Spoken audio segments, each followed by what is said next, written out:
Forsi dak li jkun jaħseb li l-Forti Sant'Angelo huwa iktar fortizza ta' żmien il-kavallieri jew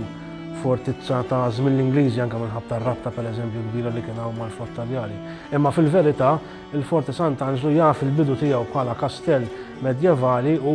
permezz ta' attivitajiet bħal dawn inkunu nistgħu nagħtu dawl iktar fuq dawn il-perjodi xi ftit oskuri fl-istorja tagħna.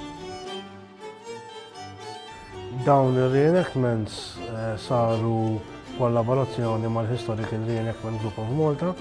l-HRGM, illi għandhom ftehim ma' Heritage Malta illi permezz tagħha dejjem nistgħu nkomplu navvanzaw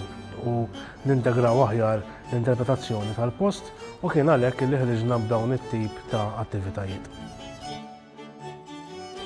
L-ilbis li jintuża huwa realistiku ħafna anke minħabba li dan il-grupp iwettaq ir-riċerka kollha meħtieġa b'mod tajjeb ħafna sabiex dejjem juri dak kollu bl-iktar mod